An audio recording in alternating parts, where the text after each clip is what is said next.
All right, welcome back to the channel. It's your boy Fanon, and in this video, we're going to talk about Jaron Ennis and Errol Spence Jr., the IBF mandatory, and calls for Errol Spence Jr. to be stripped of the IBF belt if he does not hurry up, fight Terrence Crawford, or fight Jaron Ennis.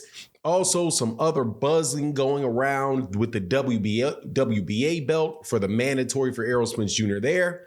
Let's talk about that in this video.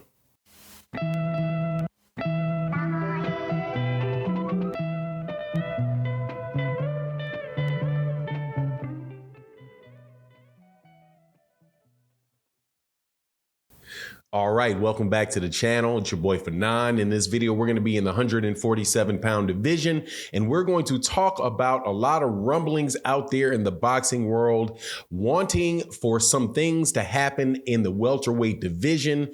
A lot of people are tired of waiting for the Errol Spence Jr. and Terrence Crawford fight, specifically people in the fan bases of major contenders like Jaron Ennis, Keith Thurman, Amanda Stanionis, Virgil Ortiz, and actually going so far as to call for Errol Spence Jr. to be stripped of a belt if they do not make the Errol Spence Jr. Terrence Crawford fight soon, and also a petition being made for the WBA mandatory that Errol Spence Jr. is facing. Now, before I get into the details of that, let me welcome you back to the channel. If you are new to the channel, please accept my invitation to hit that subscribe button, hit that bell icon so you can be notified of when we release more videos. If you are a longtime subscriber and supporter to the channel, thank you so much for your support. It really does mean a lot when you support, and a super thanks, which is below the Cash App or the super chats in the videos that we do, the live streams that we do, really does mean a lot. All right, so let's get into this, man. There's a lot of rumblings going on out there, man, in the boxing world about the Errol Spence Jr. Terrence Crawford fight. And obviously for the last 6 months, there's been a negotiation, well, since April. So 5 months or so, there has been 5 or 6 months, there's been a negotiation going on to try to make the fight for undisputed title in the welterweight division between Errol Spence Jr. and Terrence Crawford for the WBA, WBC, IBF, and the WBO belt, all being combined in a fight that I definitely want to see. Most people want to see. It's been the hottest topic in boxing for a while now, but so much so that people are now actually asking. There was an interview that came out of people associated with Jaron Ennis's camp, and the question was asked, when should we start enforcing the IBF mandatory for Errol Spence Jr. since Errol has not yet, I don't believe yet, actually defended his IBF mandatory. I think maybe his IBF mandatory, the last time he defended his IBF mandatory was 3 years ago, more than 3 years ago, against Carlos Ocampo, the guy who just went the distance with Sebastian Fundora in his last fight. It's been that long a period of time. Jaron Ennis became the IBF mandatory for Errol Spence when he beat Custio Clayton on the undercard of the Jermell Charlo versus Brian Castano fight. And now they're saying, look, how long do you think it should be before Errol Spence Jr. gets stripped of his IBF for not fighting Jaron Ennis?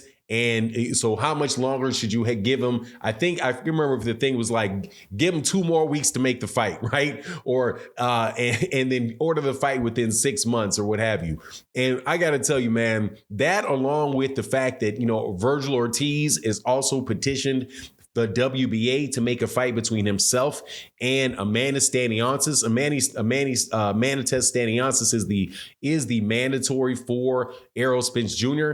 That these guys are starting to try to make pushes so that they can get some fights in that division. And look, my take on the matter is that more power to them.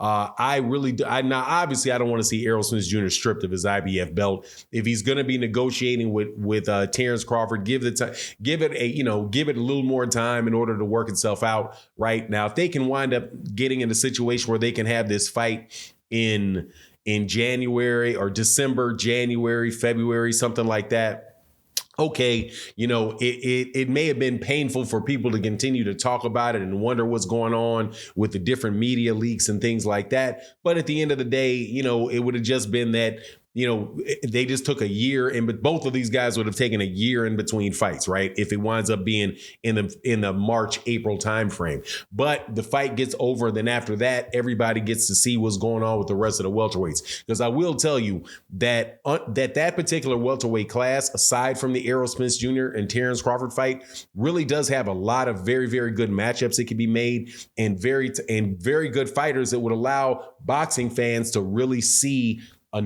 see other good fights, right? Like Errol Spence, and I've been saying this for a while, like if they're not going to get this fight done by February, if they're not going to, be fighting this year, originally what I said was if they're not going to fight this year, November or December, just fight somebody else, man. Get a fight in this year. Definitely don't want Errol Spence Jr. who keeps being inactive for one reason or the other, usually related to a car accident. One time was related to a car accident. One was related to an injury. Before that, it was related to nobody wanting to fight him.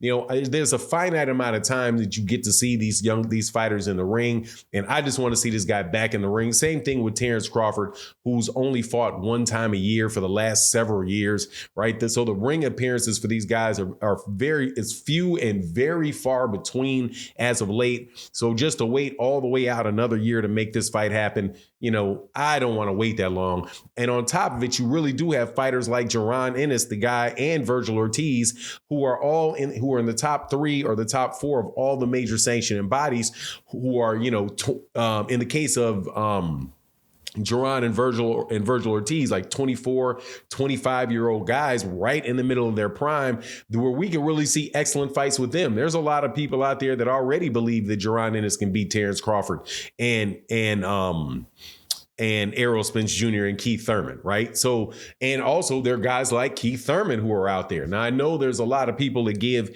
Keith Thurman a lot of slack for the fact that he's not been really, really active and all that good stuff. But, it is what it is, man. He's there now. He's available to fight. He just fought Mario Barrios this year. And it seems like, we're not going to know when he's going to fight next until this Errol Spence Jr. Terrence Crawford date is set, because really that's the big fight for that network that usually airs Keith Thurman, which is Showtime. So, now the people that are talking about getting people stripped and all of that, I think that's a little bit far-fetched or a little bit excessive, because they're going to, especially in a case where they're really trying to negotiate a big fight that is wanted by both fighters, and you really have an opportunity to unify the entire division. I don't think that the IBF or anybody like that is going to take that very, very lightly. And also, from my understanding is that, that Showtime already has a fight coming up for Jaron.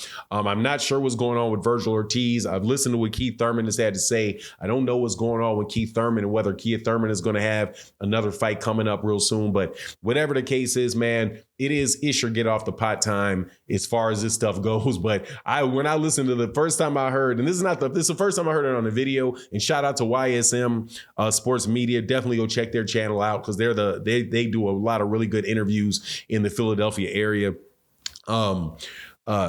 Yeah, it's the first time that I literally heard people talk about how long before we strip this guy so we can see Jaron in this fight, right? And I'm telling you, that bubble is going to continue to grow, because that guy is an excellent, excellent fighter. Virgil Ortiz, on the other hand, man, I just don't believe the Golden Boy is going to let him fight. But Keith Thurman is also in there in that regard. Anyway, that's my take on the matter. You let me know what you think in the comment section. And with that, I'm out.